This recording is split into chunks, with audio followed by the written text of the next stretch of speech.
So a big story just broke yesterday, and it kind of came out of left field. No one was expecting it. The US didn't really know how to respond. They did end up responding positively. I think Jake Sullivan responded positively while talking to press. I believe the press secretary also responded positively. And I believe Biden gave a positive comment. He talked about Israel, and it was kind of confusing. This really came out of left field. So yesterday, China, Iran, and Saudi Arabia announced that China had mediated the reopening of diplomatic relations between Saudi Arabia and Iran. And I'm going to talk about my thoughts about this in a moment, because this is semi-historic. Some people are treating like this is the end of war in the Middle East. It's all like, I think it was Max Blumenthal saying that now Saudi Arabia is no longer going to engage in wars against the region in Iran. It was like, come on, get out of here. They engaged in that type of behavior before they severed diplomatic relations 7 years ago, and they're going to engage in that type of behavior afterwards. There's no end in sight for the Saudi war in Yemen. There's no end in sight to the backing of different proxies across the region. Okay, so let's go through the joint communique about the reopening of these relations, and I'll give my thoughts on it. Some basic thoughts. Joint trilateral statement by the Kingdom of Saudi. Oh my God, dude. This is like a leftist meme. Look how much text is on this. Come on. Just link to something. This is terrible. Oh my God. Like, do a Twitter thread or something. This is terrible. Oh my God. They want to be scared. We're an advanced country now, and they're posting this long stuff. Like, yeah, no, okay. Yeah, sure. Joint trilateral statement by the Kingdom of Saudi Arabia, the Islamic Republic of Iran, and the People's Republic of China. In response to the noble initiative of His Excellency President Xi Jinping. By the way, did you see that Xi Jinping won re-election in China with 100% of the vote? Isn't that crazy? Isn't that great? Oh my goodness. Well, a real upset victory, by the way. He just won re-election. It was very close. I really thought Hu Jintao was going to take it this year after being carted away in the middle of the party conference last time around. Anyway. Memes aside, let's continue. President of the People's Republic of China's support for developing good neighborly relations between the Kingdom of Saudi Arabia and the Islamic Republic of Iran. And based on the agreement between His Excellency President Xi Jinping and the leadership in the Kingdom of Saudi Arabia and the Islamic Republic of Iran, whereby the People's Republic of China would host and sponsor talks between the Kingdom of Saudi Arabia and the Islamic Republic of Iran, proceeding for their shared desire to resolve the disagreements between them through dialogue and diplomacy, and in light of their brotherly ties, adhering to the principles of objectives of charters of the United Nations and the Organization of Islamic Cooperation, the OIC, and the international conventions and norms. The delegation from the two countries held talks during the period of 10-16, so 10-16, of March of 2023. Period of 10-6 March 2023 in Beijing. Okay, so what does that mean? 10-6. Okay, so they talked in March is what I garner from it. In Beijing, the delegation of the Kingdom of Saudi Arabia, headed by His Excellency Dr. Mohammed bin Mohammed Al Abin, Minister of State and member of the Council of Ministers and the National Security Advisor, and a delegation of the Islamic Republic of Iran, headed by His Excellency Admiral Ali Shakmani, Secretary of the Supreme National Security Council of the Islamic Republic of Iran. The Saudi and Iranian side expressed their appreciation and gratitude to the Republic of Iraq and the Sultanate of Oman for hosting rounds of dialogue that took place between both sides during the years of 2022 to 2021. So that's the first thing I want to say, and which they've not been getting any credit at all. This is not like China completely came out of nowhere and got it all done by themselves, right? Which is kind of how it's being portrayed. There are also other parties that were involved in the years preceding this, like Oman, which has historically been an intermediary in the Middle East. Oman is considered like a neutral country, and so they have been, even though they've been somewhat drifting towards the Gulf states more recently, they have been kind of seen as like the intermediary country, the country that can negotiate with others or be an intermediary between two sides. They were actually the intermediary for the Iran talks, for the Iran deal between the United States and Iran during the early stages. They were extremely important, in fact, integral to that process. The two sides also expressed their appreciation and gratitude to the leadership and government of the People's Republic of China for hosting and sponsoring the talks and the efforts it placed towards its success. The three countries announced that an agreement has been reached between the Kingdom of Saudi Arabia and the Islamic Republic of Iran that includes an agreement to resume diplomatic relations between them and reopen their embassies and missions within a period not exceeding 2 months, and the agreement includes their affirmation of the respect for sovereignty of states and non-interference in internal affairs of states. So that's not going to happen. I'm going to be for real with you. If there was like a revolution in Iran tomorrow and Saudi Arabia could in some way try to benefit it, they 100% would. It's not even like a question. They also agreed that the ministers of foreign affairs of both countries shall meet to implement this, arrange for the return of their ambassadors, and discuss means of enhancing bilateral relations. They also agreed to implement the security cooperation agreement between them, which was signed and yada, yada, yada. Okay. Point is, after getting through all of this kind of political talk, is that Iran and Saudi Arabia have reopened diplomatic relations through China as the intermediary. And so I've seen a lot of people online saying China is the, a hero intermediary. This is the end of the U.S. global order. This is this is that. And I think a lot of people are somewhat blowing it out of proportion, saying this is the end to with this talk right here, Iran and Saudi Arabia are on the path to peace. A lot of people are getting ahead of themselves, but putting that aside, this is a positive development. It is a positive development to have diplomatic relations open between the two countries. Now, some people seem to be under the impression that since the Islamic Revolution in 1979 in Iran, they had not had diplomatic ties. And so this is historic in the way that this is the first time they've ever opened ties after all this conflict and all this struggle between the Islamic, the government in Iran, which, its revolutionary nature is, according to the Saudis, inherently a threat to them and an inherent threat to monarchies across the Gulf states. That's not the case. This is something that actually happened in 2014. In 2014 is when they actually severed ties due to violence that actually happened at a Saudi embassy. So it has only been severed relations for the last 7 years. So that shows that it wasn't impossible that even though they had a lot of differences and they disagreed in the region and they sponsored proxies and multiple conflicts on opposite sides, and they both really despise each other. It was in 2016. I could have sworn it was in 2014. Could have sworn it was in 2014. Was it in 2014? Well, if it was in 2016, either way. That was actually a more recent development. So this isn't like the first time Iran and Saudi Arabia have ever reopened ties. So that does show that there was an opportunity to do this, and it is good that it's happened. And so I can't really do anything here but say it's good that the Chinese were able to mediate this. Now, I do wish it was the United States, because I wish the United States could do more good things. But let's be for real, the United States is not in a position to mediate talks between Saudi Arabia and Iran. We are sanctioning the Iranian government. We pulled out of the Iran deal. We killed Soleimani. The Iranians do not like us. The Iranians are sending drones to the Russians for them to use in a terror campaign against Ukrainian civilians in Ukraine. We do not like the Iranians, and the idea that we would be able to be a neutral intermediary is just off the table. It was just not going to happen. We're just too on the side of Saudi Arabia when it comes to the relationship between Saudi Arabia and Iran, and we just do not like Iran. We're sanctioning them. We could not be that intermediary.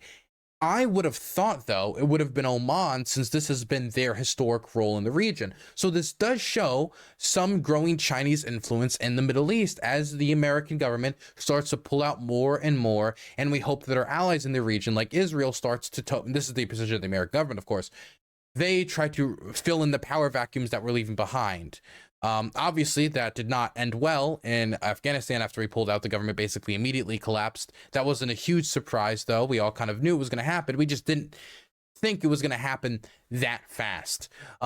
So this is a positive development. It does show that China's having more global influence. The global influence is rising, especially in the Middle East, which they are closer to than the United States, even though we've had, for the last 30, 20 years, more influence in the region because we had military bases and troop deployments and an allyship with the Israeli state. And we were helped setting up governments in like post Saddam Iraq.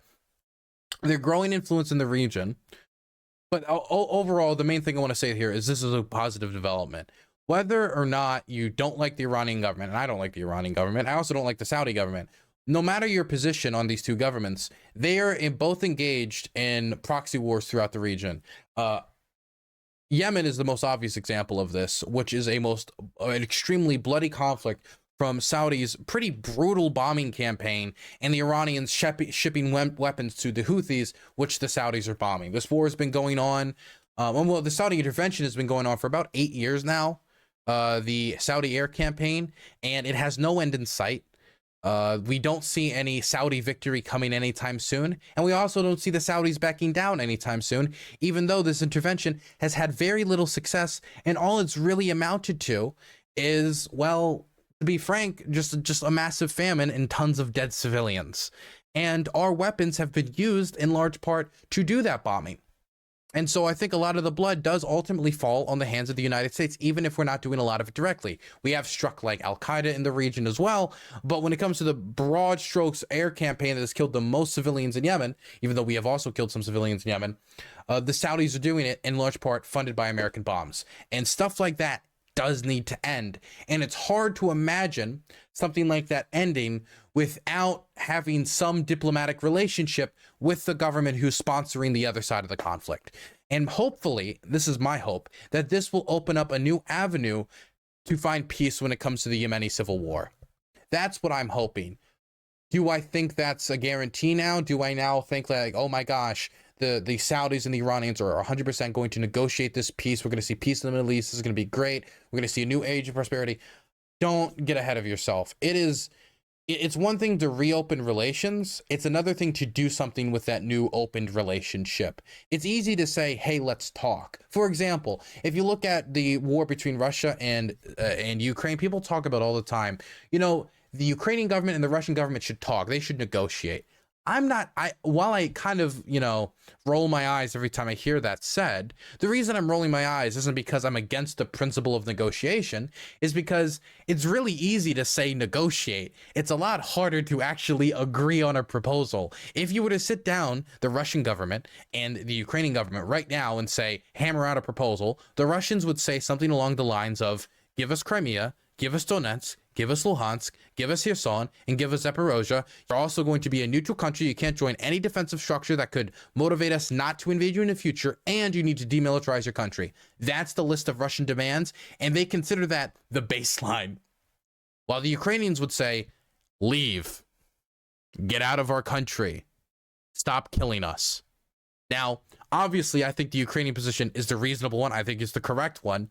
But these two positions are so distant from each other that it's going to be almost impossible to get them to agree. And when you look at the war in Yemen, to the Saudi monarchy, the war in Yemen is a war over an area right next to the border. The Yemeni border is right below Saudi Arabia. If we pull up a map of Middle East, Yemen is right below Saudi Arabia. I think this is a better one. And the Houthis have launched missiles into Saudi Arabia, which have struck oil fields and have done damage to Saudi infrastructure. And the fear is in Riyadh, which for those of you who don't know is the Saudi capital. I think I might have just butchered the pronunciation though. The fear from MBS and the Saudi leadership is that if they allow a Houthi government to casticize, to like stay permanently in Yemen, that they have a basically Saudi proxy-backed force on their southern border that can launch missiles into their state. And if there was to be a possible future war with Iran, for whatever reason, they believe the Iranian revolution is an inherent threat to the monarchy.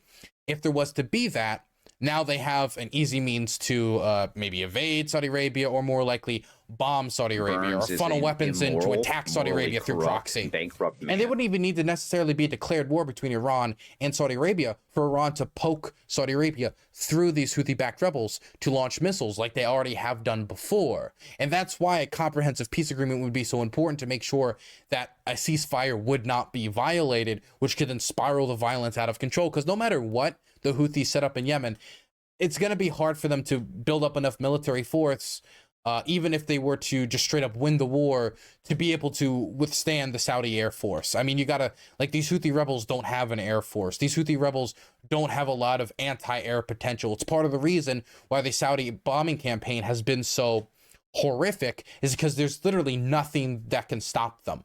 There's very, very little that can stop them. Like some heavy machine gun fire into the sky, something like that. There's not much stopping them.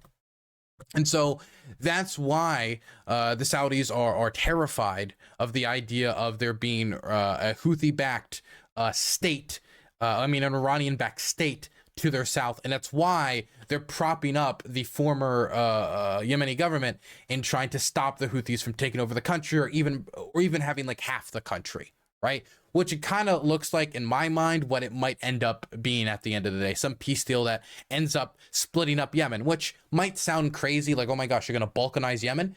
But for the majority of the Cold War, I don't think people know this, Yemen actually was two states. There was like a non-communist Yemen, and then there was a communist Yemen for the entirety of the Cold War. So it isn't that crazy of an idea. So just because they've reopened diplomatic relations does not mean that they're going to find an easy solution to this, because MBS has kind of like bet his reputation Burns somewhat immoral, on this intervention. Morally corrupt, so it's not only that, there's a security risk for the Saudis and Saudi Arabia's view when it comes to Yemen, right? I'm not justifying the Saudi air campaign. I think it should stop basically immediately. I don't think we should be backing it at all. But this is the views of the Saudi state. I'm just expressing them. But it's also the fact that MBS has spent a lot of money. He has made Saudi Arabia look terrible on the international stage. He has started a massive famine in Yemen. He has done, not to say that the Houthis haven't done horrible things like torture, treating civilians poorly, stuff like that as well. But he has bet so much on Yemen for a very long time. And so if he was to cave on this, it's almost like Putin and the invasion of Ukraine. That would be a major blemish on his record. And there already are Saudi royals who kind of have reservations about it. They already had reservations going in the first place, but now after 8 years of fighting with very little progress on the Saudi side, there's already a lot of those reservations are starting to bubble up. And so if he takes an L on this to Iran, this could be a massive slap in the face to his reputation. And so that's another thing riding on the line. And so the only reason I'm talking about this right now is to get this point across to you. Opening up diplomatic relations is the first step. It's the most basic thing you could do. It's the first thing you do between two countries before you can resolve any of the issues that you have. It's the easiest step. It's everything that comes after this that is the hardest step. Saudi Arabia and Iran had diplomatic relations before 7 years ago, and they still had a million different conflicts that they were not able to resolve.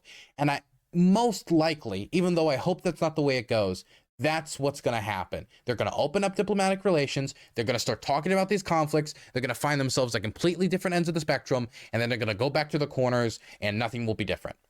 Hopefully that's not the case. I'm hoping that the United States and China, or whoever is involved in the situation going forward, the United States would ultimately be involved in any Yemeni negotiation, as we have been during the Biden administration. He's been sending diplomats trying to figure out to negotiate and extend ceasefires, trying to find an end to the conflict, to not much success. We've gotten a few ceasefires, which has been semi-successful, but we need more. Whatever ends up happening here, whatever the end goal is, however this ends up playing out, odds are it's not going to play out the way we all wish. And so now is the time that we actually start the work of diplomacy. This is just the first step. This is an achievement. The Chinese have done something good here. I can do nothing but give them a thumbs up for this. Okay. People could tell me, well, they didn't do it for a good reason. They did it for the cynical reason, cynical this, cynical that. Having this open diplomatic channel is a good thing. And while it's good that we got it, now comes the hard part. Now comes the hard work of diplomacy. This is unrelated, but I did want to connect this quickly after giving all that coverage. Did anybody you guys see this? Did any of you guys see this segment from BBC on China's Congress and how Xi Jinping had 2 cups of tea, and whether it was a power move or it was a big political moment? Did you guys see that? Let me just play this segment, and I'm gonna look at chat's reaction, and I'll tell you what I think of this, okay? Because, you know, this kind of rubbed me in a weird way, okay? Look and see if you can spot the difference between China's leader, Xi Jinping, and everyone else. He's got 2 teacups, and all the others have 1. It might seem like a minor detail, but in elite Chinese politics, symbolism matters. Chinese emperors used to be the only ones allowed to wear yellow robes. So even little things like having 2 cups set Xi Jinping apart. The 2 cups thing actually started back in 2021, but everyone thought it was just a COVID thing. Sometimes Xi Jinping's power is more overt, like at a big Communist Party meeting last October when his predecessor, Hu Jintao, was practically dragged away. We still don't know the backstory to that one. Since then, Dude, I'm okay. I'm sorry to block that. Well, okay, so I won't. Okay, I'm sorry. I'm getting so triggered. Let me just finish it. Xi's withstood rare COVID street protests. Xi Jinping! And he's still been powerful enough this week to push through major government reforms, all while showing in the smallest ways that he's in total control. Or maybe he's just really thirsty. I hate when TV shows and like daytime TV or news stations bring on like body coaches, and they're like, oh, well, that world leader like crossed their legs for like 0.5 seconds, so that means he's racist, or like that means he's lying, or that means he's this, or that means he's that. I hate it. It's all like pseudoscience. There might be some truth to like body language stuff and stuff that people generally do, but you can't read too much out of it, or you're gonna get wild conclusions just based on somebody like, you know, maybe like closing their eyes for like 2 seconds too long or something, right? There's nothing we can really conclude off of Xi Jinping having 2 cups. You know what I conclude out of that? He maybe just wanted 2 separate cups of tea because he was having a busy day. Because he was, you know, he's the leader of China. Maybe he had a busy day. Maybe he wanted 2 different types of tea. Maybe he likes herbal tea and he wanted gray tea. I don't know. Like maybe he wanted, you know, some Louisiana sweet tea, and he wanted some like traditional Chinese tea. Like it could be like he just likes tea. Is that? I mean, they put that at the end, but this isn't a news story. This isn't a news story. And to compare it to the Chinese robes, like that's explicit. Like there's a rule, only the Chinese emperor can wear yellow robes. And it was supposed to like show their divine authority. It's like, wow, they're special, so they get to wear the yellow robes. You can't compare this at all. Because I didn't think there was a rule that you can only have 1 cup of tea. Was that a rule that we know of? This was like a known rule that you can only have the yellow robes. And the idea that we can even slightly compare this to when Hu Jintao, who was the former leader of China, was dragged away in public, which was a very it was a public show of force. It was from Xi Jinping basically saying to the world and to the domestic community, I am in total control. There is no other power center in China. I rule China. That's the message that was being delivered when Hu Jintao was being dragged away. It was clear to everyone. He just has 2 cups of tea. He just has 2 cups of tea. And again, congratulations to Xi on re-election. It was a really close race, 100% to 0. Really thought Jiang Zemin would Mr. Frogman would come back from the dead and take it, or maybe Hu Jintao would come back for revenge this time, but apparently not. Very close race, big upset in China.